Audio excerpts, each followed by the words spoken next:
The ups and downs on Wall Street are likely to be with us for quite a while. So today we're finding out how to protect your retirement during times of market volatility. Our money expert, Dustin Smith from Wealth Enhancement Group, joins us now. Dustin, nice to see you. Hello. This is tough stuff because I know plenty of our viewers are in that spot where you're close to retirement. My dad just retired, and it's scary with the market. You're like, all right, I thought I had a plan, but I didn't expect when no one put COVID in their plans, that's for sure. Absolutely. Yeah, what we see is when there's a lot of uncertainty in the world, that usually translates to a lot of volatility in the stock market. And given COVID-19, there's just a lot of uncertainty. So in times like this, I think it's really important that people's investment strategy not only aligns with their financial plan, but also with their personal risk temperament. Because when the market is very volatile, you're likely more apt to make emotional decisions around your investments. So what we don't want to see happen is people to see their investments go way down, and then that might give them a lot of anxiety where they're going to make this emotional decision to sell at the low point, which is really difficult to make up later on in life. So, Dustin, you talk about your personal risk tolerance. How do you determine what that is when it comes to your portfolio or your 401k or anything? Yeah, so this is something I think is great to work with an advisor on, but I think it's important to break down your investments over time horizons.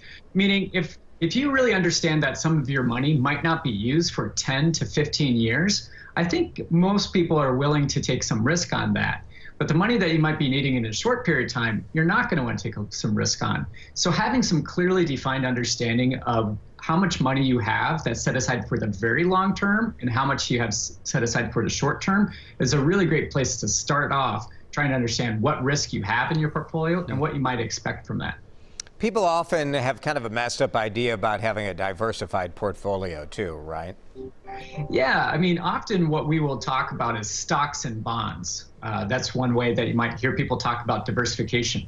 But really, that doesn't tell you much about your diversification. Really, what that tells you is just where you stand in line during a bankruptcy. So for example, let's say we go back to the financial crisis and you had Lehman Brothers stock and a Lehman Brothers bond. Well, to be fair, they were both worthless at that point in time.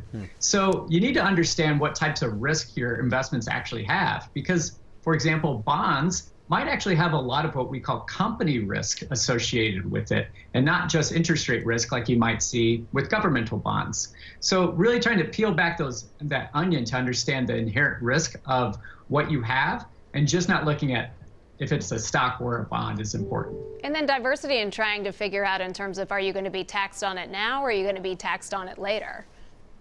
For sure, because what we need to remember is that we might not be able to always control what's happening with the stock market, meaning if it goes up and down, but if you can save money on taxes, that's really a true benefit to you that in some ways can enhance your return. So you want to be paying attention to that as well. Good advice. Thanks, Dustin. Appreciate it. Thank you.